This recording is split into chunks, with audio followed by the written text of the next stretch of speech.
NASA అంటే తెలియని వాళ్ళు ఉండరు. మేరీలాండ్ రాష్ట్రంలో ఇదిగో గోడార్డ్ స్పేస్ ఫ్లైట్ సెంటర్ అని ఇక్కడ సుమారుగా 10,000 మంది పనిచేస్తారు.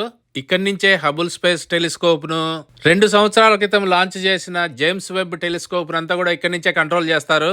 ఇక్కడికి వచ్చే విజిటర్స్ కోసము భూమి గురించి, సూర్యుని గురించి, గ్రహాల గురించి, శాటిలైట్ల గురించి, రాకెట్ల గురించి చాలా ఇంట్రెస్టింగ్ విషయాలన్నీ కూడా ఇక్కడ పెట్టినారు.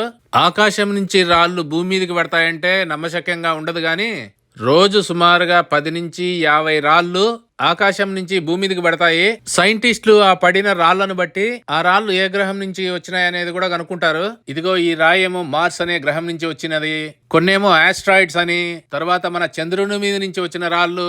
ఆ రాళ్ళని భూమి మీద ఉన్న రాళ్లతో అంతా కూడా కంపేర్ చేసి చూస్తారు ఏమున్నాయి, ఎట్లా ఏర్పడినాయని. ఈడ 2 రాళ్లు పెట్టినారు. ఒకటేమో భూమి మీద ఉండే రాయి, దీని బరువుకి ఆకాశంలో నుంచి పడిన రాయి బరువుకి తేడా చూడ్డానికని ఇక్కడ ఎత్తడానికి పెట్టినారు.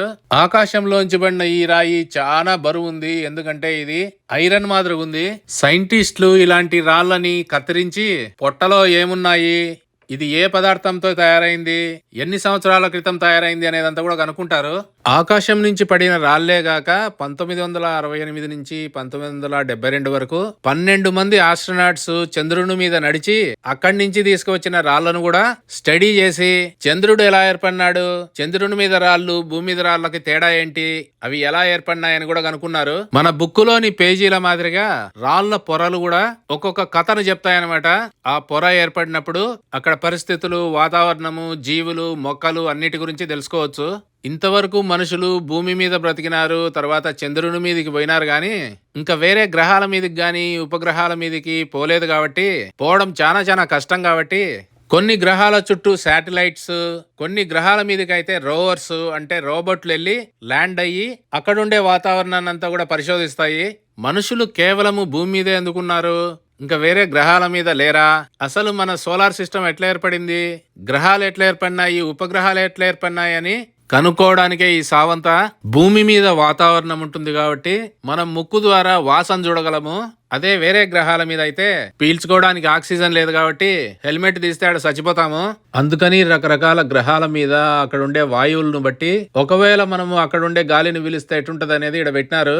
ఇదిగో ఇక్కడ ఈ బటన్ నొక్కితే ఆ గ్రహాల మీద ఎట్టుంటది అనేది వాసన వస్తుంది. సుమారుగా 34 సంవత్సరాల నుంచి ఇదిగో ఈ హబుల్ స్పేస్ టెలిస్కోప్ భూమికి పైన సుమారుగా 540 కిలోమీటర్ల ఎత్తులో తిరుగుతా మన విశ్వము సుమారుగా 13.8 బిలియన్ ఇయర్స్ అని, ఈ విశ్వమంతా కూడా వ్యాపిస్తా ఉందని కనుక్కునింది. ఈ టెలిస్కోప్ ను ఇక్కడి నుంచి ఆపరేట్ చేస్తారు. ఈ హబుల్ స్పేస్ టెలిస్కోప్ ముసిల్ది అయిపోతుందని జేమ్స్ వెబ్ టెలిస్కోప్ అని ఇదిగో ఈ కొత్త జేమ్స్ వెబ్ టెలిస్కోప్ ని 2021లో లాంచ్ చేసినారు. ఈ టెలిస్కోప్ మోడల్ ని ఇక్కడ పెట్టినారు. చుక్కల నుంచి వచ్చే వెలుగు ఇదిగో ఈ అద్దాల మీద పడి అదంతా కూడా ఇక్కడ ఒక పాయింట్ కి వచ్చి మళ్ళా ఈ మధ్యలో ఉన్న ట్రాన్స్మిటర్ ద్వారా కంప్యూటర్ కు పోతుంది. చుక్కల నుంచి వచ్చే వెలుగు చాలా తక్కువ ఉంటది కాబట్టి సూర్యుడి నుంచి వచ్చే వెలుగును ఆపడానికని ఇక్కడంతా కూడా పెద్ద షీట్ల మాదిరిగా ఉన్నాయి. ఈ జేమ్స్ వెబ్ టెలిస్కోప్ 13.5 బిలియన్ సంవత్సరాల క్రితం నుంచి వచ్చే వెలుగుని తీసుకొని ఆకాశంలో ఉన్న నక్షత్రాలని, తర్వాత గ్యాలక్సీలని, మన సూర్యుని లాంటి చుక్కలు ఎలా పుడతాయని, మన సోలార్ సిస్టమ్ అంతా కూడా ఎట్లా ఫామ్ అయిందనే దాన్నంతా కూడా స్టడీ చేస్తుంది. ఈ జేమ్స్ వెబ్ టెలిస్కోప్ ఎంత పెద్దదంటే టెలిస్కోప్ లో ఉన్న ఒక్క అద్దమే చూడండి ఎంత పెద్దగా ఉందో. ఇలాంటి అద్దాలు ఎన్ని ఉన్నాయి దీంట్లో? 1 2 3 4 5 6 7 8 9 18 ఉన్నాయి. దీంట్లో బంగారు పూతేసినారు వీటన్నిటికీ. ఈ అద్దాలన్నీ కలిపి ఒక్కొక్క చుక్క నుంచి వచ్చే వెలుగుని తీసుకొని ఆ చుక్కని, ఆ చుక్క చుట్టూ తిరిగే గ్రహాలని, వాటి చుట్టూ తిరిగే ఉపగ్రహాలని స్టడీ చేస్తుంది. ఆడుండే హబుల్ స్పేస్ టెలిస్కోప్ కంటే కూడా ఇది చాలా పెద్దది. కంపేర్ చేస్తే హబుల్ స్పేస్ టెలిస్కోప్ అద్దం ఏమో ఇంతే ఉంది.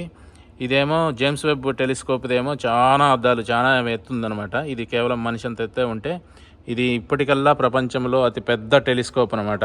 ఈ James Webb telescope Hubble space telescope కంటే సుమారుగా 100% పవర్ఫుల్ అనమాట. హబుల్ స్పేస్ టెలిస్కోప్ ఏమో భూమికి పైన సుమారుగా 570 కిలోమీటర్ల ఎత్తులో ఎగురుతూ ఉంటే, అదే ఈ జేమ్స్ వెబ్ టెలిస్కోప్ వచ్చి భూమి దగ్గర నుంచి చంద్రుణ్ణి దాటుకొని సుమారుగా 1.5 మిలియన్ కిలోమీటర్లు దాటి తర్వాత అక్కడ L2 అనే లగ్రాంజ్ పాయింట్ దగ్గర తిరుగుతూ ఉంటుంది. ఇంత పెద్ద టెలిస్కోప్ని రాకెట్లో పంపాలంటే పట్టదు కాబట్టి ఇవన్నీ కూడా మూసేసి, ఈ అద్దాలు గిద్దాలు అంతా కూడా మూసేసి చిన్నగా చేసి దాన్ని అంతా కూడా రాకెట్లో పట్టించాలి. కాబట్టి అంతా ఫోల్డ్ చేస్తారనమాట. ఆకాశంలోకి పోయిన తర్వాత ఈ రాకెట్ లోంచి రిలీజ్ అయిన తర్వాత ఈ అద్దాలు ఇవన్నీ కూడా అన్ఫోల్డ్ అయ్యి అలాగ పెద్దగా అవుతుందన్నమాట. హబుల్ స్పేస్ టెలిస్కోప్ ఎత్తు నా అంత ఉంటే ఈ జేమ్స్ వెబ్ టెలిస్కోప్ ఒక్క అద్దమే నా ఎంత ఎత్తుంది. ఇలాంటి అద్దాలు సుమారుగా 18 ఉన్నాయన్నమాట ఈ జేమ్స్ వెబ్ టెలిస్కోప్ కి. కాబట్టి ఇది ప్రపంచంలోకెల్లా చాలా పవర్ఫుల్ టెలిస్కోప్. మనుషులు ఎక్స్ప్లోరర్స్ కాబట్టి నదులు దాటి, సముద్రాలు దాటి, కొండలు దాటి, ఖండాలు దాటి, భూమిని దాటి, ఇంకా ఆకాశం లేకపోయి అసలు మనం ఎట్లా వచ్చినాము, అసలు ఈ యూనివర్స్ అంతా ఎట్లా పనిచేస్తుంది, గ్యాలక్సీలలో ఏమి చుక్కలున్నాయి, ఏమి నక్షత్రాలు ఉన్నాయి, ఎక్కడన్నా జీవం ఉందా అనేదంతా కూడా ఈ రీసెర్చ్ చేస్తారనమాట. భూమి గతంలో ఏమి జరిగింది అని తెలుసుకోవాలంటే ఆర్కిటిక్, అంటార్కిటిక్ ధృవాల్లో ఐస్ కోర్స్ అని ఐస్ గడ్డల లోపలిని మొత్తం ఇట్లా పైప్ మాదిరిగా తీస్తారనమాట. తీసిన తర్వాత ఒక్కొక్క లేయర్ ఫామ్ కావడానికి ఎంత టైం పట్టింది అని మొత్తం క్యాలిక్యులేట్ చేస్తారు. ఇక్కడ చూపించినట్టు ఆ పైనుండే పార్ట్ ఏమో 1989, ఈ కిందుండే పార్ట్ ఏమో 1967, దాని కింద ఉండేదేమో సుమారుగా 500 సంవత్సరాల క్రితము, దాని తర్వాత ఏమో సుమారుగా 14,000 సంవత్సరాల క్రితంది, తర్వాత దాని కింద ఉండేదేమో 85,000 సంవత్సరాల క్రితంది. ఇంకా లోపలికి దవ్వితే సుమారుగా 1,00,000 సంవత్సరాల క్రితం కూడా ఏం జరిగింది, అగ్నిపర్వతాలు ఏం పేలినాయి, అప్పుడు ఆక్సిజన్ లెవెల్స్ ఎట్లున్నాయి అనేదంతా కూడా ఈ ఐస్ కోర్ ని బట్టి తెలుసుకుంటారు. భూమి అంతా కూడా చాలా పెద్దది. చాలా సంవత్సరాలు మనుషులు కొలతలేసి భూమి మీద ఏం జరుగుతుంది అనేదంతా కనుక్కున్నారు. కానీ ఈ శాటిలైట్స్ అనేటివి కనుక్కున్న తర్వాత భూమి చుట్టూ కూడా తిరిగే శాటిలైట్స్ ద్వారా అసలు భూమి మీద ఏం జరుగుతుంది, గాలిలో ఏం జరుగుతుంది, నీళ్ళల్లో ఏం జరుగుతుంది, సముద్రాల్లో ఏం జరుగుతుంది అనేది రకరకాల శాటిలైట్స్ తిరుగుతూ ఉంటాయి. కాబట్టి మనము వెదర్ యాప్ కొట్టి రేపు వాన పడుతుందా లేదా, రేపు ఎండ కాస్తుందా లేదా అని తెలుసుకుంటాం కదా, ఆ ఇన్ఫర్మేషన్ అంతా కూడా ఇలాంటి తిరిగే శాటిలైట్స్ ద్వారా వస్తుందన్నమాట. చాలా మందికి భూమి చుట్టూ విమానాలు తిరిగేదే తెలుసు, కానీ విమానాలు గాక ఇదిగో ఇలాంటి ఇంటర్నేషనల్ స్పేస్ స్టేషన్ అని ఒక పెద్దది మన సైఫై సినిమాల్లో చూసేలాంటి సుమారుగా 5 నుంచి 10 మంది మనుషులు ఎప్పుడు పైకి వెళ్ళి రాకెట్లలో ఒక 6 నెలలు ఉండి అక్కడంతా రీసెర్చ్ చేసి మళ్ళా 6 నెలల తర్వాత కిందికి వస్తారనమాట. దీన్ని బిల్డ్ చేయడానికి ఇదిగో ఇలాంటి స్పేస్ షటిల్స్ ద్వారా చిన్న పార్ట్స్ తీసుకెళ్లి ఒక్కొక్కటి అటాచ్ చేసుకుంటా మొత్తం బిల్డ్ చేసినారు.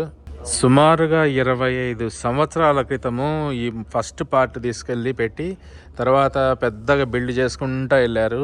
ఈ ఇంటర్నేషనల్ స్పేస్ స్టేషన్ అనేది సుమారుగా 400 కిలోమీటర్ల ఎత్తులో భూమి చుట్టూ తిరుగుతూనే ఉంటుంది. సుమారుగా 25 సంవత్సరాల నుంచి తిరుగుతూనే ఉంది.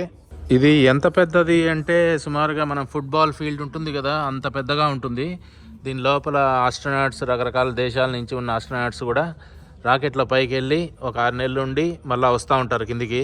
ఇదిగో ఇలాంటి హబుల్ స్పేస్ టెలిస్కోప్ని ఇలాంటి స్పేస్ షటిల్ అనే దాంట్లో అప్పుడు తీసుకెళ్ళి దీన్ని ఫోల్డ్ చేసి తర్వాత తీసి బయటికి వదిలి అక్కడ వదిలినారు. అది పని చేయకపోతే తర్వాత మళ్ళీ ఆస్ట్రోనాట్స్ వెళ్ళి దాన్ని రిపేర్ కూడా చేసినారు పైన. మనము ఏదైనా చాలా కష్టమైన పని అంటే అదేం రాకెట్ సైన్స్ కాదు అంటాం కదా, రాకెట్ సైన్స్ అంటే ఇట్లే ఉంటుంది. చూడండి ఎంత కాంప్లెక్స్గా ఉంటుందో. వీటి సిస్టమ్స్, వీటి బోర్డ్స్, వీటి ఇన్స్ట్రుమెంట్స్, ఇవి లాంచ్ చేయడము అంతా కూడా చాలా కష్టంతో కూడిన పని. మన సూర్యుడు ఒక మండే అగ్నిగోళం అనమాట. ఈ అగ్నిగోళము రకరకాల స్పెక్ట్రంలో రకరకాలుగా కనిపిస్తుందని ఇక్కడ ఒకటి పెట్టినారు. ఈ వీల్ తిప్పుతుంటే ఒక్కొక్క స్పెక్ట్రంలో సూర్యుడు ఎట్లా కనిపిస్తాడు అనేది ఇక్కడ ఉంది. ఈ సూర్యుని లోపల ఏముంది, ఎట్లా మండుతుంది, రకరకాల ఎక్స్రేలో ఎట్లా కనిపిస్తుంది, అల్ట్రావైలెట్లో, విజిబుల్ స్పెక్ట్రంలో, ఇన్ఫ్రారెడ్ స్పెక్ట్రంలో ఎట్లా కనిపిస్తుంది. తర్వాత సన్ స్పాట్స్ అని ఉంటాయి, సూర్యుడి మీద చిన్న మచ్చల మాదిరిగా ఉంటాయి. తర్వాత భయంకరమైన మండుతున్న ఈ సూర్యుని చుట్టూ మ్యాగ్నెటిక్ ఫీల్డ్స్ కూడా ఉంటాయి. కాబట్టి నాసా హీలియో ఫిజిక్స్ అని సపరేట్ డిపార్ట్మెంట్ ఉందన్నమాట సూర్యుని మాత్రమే చదవడానికి. సూర్యుని మీద పెద్ద ఎరప్షన్స్ జరుగుతూ ఉంటాయి. ప్లాస్మా అని ఇట్లా పార్టికల్స్ అంతా కూడా స్పేస్ లేక్ ఎజెక్ట్ అవుతా ఉంటాయి అనమాట.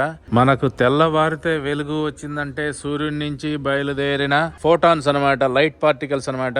8 నిమిషాలకి భూమికి చేరుతాయి. భూమి చుట్టూ మనకి మ్యాగ్నెటిక్ ఫీల్డ్ ఉంది కాబట్టి సూర్యుని నుంచి వచ్చే చాలా డేంజరస్ పార్టికల్స్ అన్నిటినీ కూడా ఇట్లా రిఫ్లెక్ట్ చేస్తుంది అనమాట ఈ మ్యాగ్నెటిక్ ఫీల్డ్. ఈ సూర్యుని నుంచి వచ్చేదంతా కూడా ఇట్లా వచ్చి భూమి చుట్టూ ఇట్లా వెళ్ళిపోతాయి. ఈరోజు భూమి మీద వాతావరణం ఉండడానికి, భూమి మీద జీవం ఉండడానికి కారణం ఏంటంటే ఈ భూమి చుట్టూ ఉండే మ్యాగ్నెటిక్ ఫీల్డ్ అనమాట. అది గనక లేకుంటే సూర్యుని నుంచి వచ్చే ఎక్స్రేలు, చాలా డేంజరస్ పార్టికల్స్ అన్ని కూడా భూమి వాతావరణాన్ని, జీవాన్ని అంతా కూడా చంపేస్తాయి. ఇదిగో మన భూమి చుట్టూ ఉండే మ్యాగ్నెటిక్ ఫీల్డ్స్ అన్ని ఇట్లా ఉంటాయన్నమాట, ప్రొటెక్ట్ చేస్తూ ఉంటుంది సూర్యుని నుంచి. ఇక్కడ వెనక పక్కన సౌండింగ్ రాకెట్స్, తర్వాత ఆకాశంలోకి పోయే రాకెట్స్ మోడల్స్ అంతా కూడా పెట్టినారు. చిన్న చిన్న రాకెట్స్ కి అయితే ఒకటే ఇంజిన్ ఉంటుంది. ఇంకా పెద్ద పెద్ద రాకెట్స్ కి అయితే 3, 4, 5, 6, 8 చాలా ఉంటాయి. పెద్ద పెద్ద పేలోడ్లు తీసుకొని పైకి పోవాలంటే, శాటిలైట్లను తీసుకొని ఎత్తుకొని పోవాలంటే, భూమి గురుత్వాకర్షణ శక్తిని అధిగమించి పైకి పోవాలంటే చాలా పవర్ కావాలా. రాకెట్లు ఎందుకు ఇంత పెద్దగా ఉంటాయంటే, అసలు లాంచ్ చేసే శాటిలైట్ ఆ పైన ఎన్నో ఒక చిటుకే ఉంటుంది. తర్వాత కింద ఉండే డబ్బాలో అంతా కూడా ఆక్సిజను, హైడ్రోజను మండడానికి అనమాట, ఫ్యూయల్ అనమాట. దీని ఇంధనాన్ని ఇదే తీసుకొని పోవాలి పైకి. ఎందుకంటే భూమి వాతావరణం దాటి పైకి పోతానే ఇంకా ఆక్సిజన్ ఉండదన్నమాట. కాబట్టి మన గాలిని, మన మంటని, కిరోసిన్ లాంటి పదార్థాన్ని కూడా తీసుకెళ్ళి బర్న్ చేసి ఆ ఫోర్స్తో పైకి పోవాలి. కాబట్టి అందుకే రాకెట్లు ఇంత పెద్దగా ఉంటాయి. ఇవన్నీ కూడా ఊడిపోతాయి పైకి పోయినాక. ఇలాంటి పెద్ద పెద్ద రాకెట్లు లాంచ్ చేయడానికి ముందు ఇట్లా చిన్న చిన్న రాకెట్స్, సౌండింగ్ రాకెట్స్ అంటారు, వీటన్నిటిని కూడా టెస్ట్ చేస్తారు. కెమిస్ట్రీలో చదువుకొనే ఉండింటారు పీరియాడిక్ టేబుల్ అని. భూమి మీద ఉండే ప్రతి పదార్థం దీంట్లో ఉంటుంది. Hydrogen, helium, oxygen, iron, gold. Big bang సుమారుగా 13.8 బిలియన్ సంవత్సరాల క్రితం జరిగిన తర్వాత యూనివర్స్ అంతా కూడా ఎక్స్పాండ్ అవుతా, చుక్కలు ఫామ్ అవుతా, గ్యాలక్సీలు ఫామ్ అవుతా, తర్వాత చాలా బిలియన్ సంవత్సరాల తర్వాత సుమారుగా 4.5 బిలియన్ సంవత్సరాలకి మన సూర్యుడు, మన భూమి ఇవన్నీ కూడా ఫామ్ అయినాయి. తర్వాత భూమి మీద మొదటి జీవము ఇక్కడ మొదలైంది. ఈరోజు ఇక్కడ ఉన్నాము. ఆస్ట్రోనాట్స్ చంద్రుని మీదకి పోయినప్పుడు, లేకపోతే పైకి పోయినప్పుడు రాకెట్లలో పోతారు, కానీ రిటర్న్ వచ్చేటప్పుడు మాత్రం ఇదిగో ఇలాంటి డబ్బాలలో వస్తారు. ఈ డబ్బా భూమి వాతావరణంలోకి పడిన తర్వాత పారాచూట్ వేసుకొని దిగి నీళ్ళలో కానీ తర్వాత భూమి మీద కానీ చిన్నగా దిగుతుంది. శాటిలైట్స్ రకరకాల సైజుల్లో ఉంటాయి. చిన్న ఈ క్యూబ్ శాట్స్ అని ఇప్పుడు చిన్న చిన్నవి వచ్చినాయి. ఇట్లాంటి చిన్న చిన్న డబ్బాల సూట్ కేసు సైజు ఉండేటివి.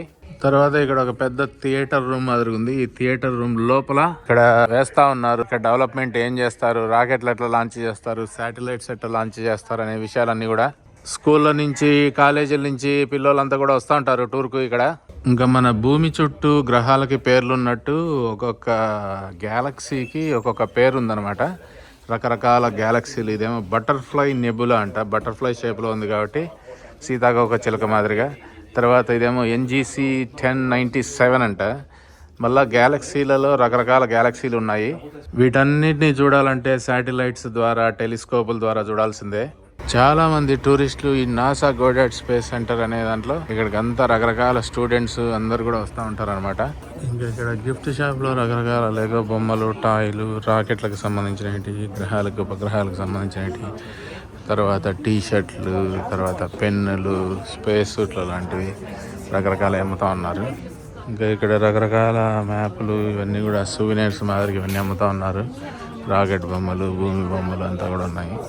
ఇంకా స్పేస్లో తిండి అంతా కూడా రకరకాల తిండి ఉంటుంది. మామూలుగా మనం ఫ్రెష్గా పప్పు, కూర చేసుకొని తినడానికి ఉండదు కాబట్టి ఇలాంటి ఐస్ క్రీములు, తర్వాత ఐస్ క్రీమ్ శాండ్విచ్ అంట, తర్వాత శాండ్విచ్లు రకరకాల ఫ్లేవర్స్ ఉండే శాండ్విచెస్, తర్వాత ఇది స్ట్రాబెర్రీస్ అంట, ఐస్ క్రీమ్ స్ట్రాబెర్రీస్ ఇవి కూడా ఉన్నాయి దానికి.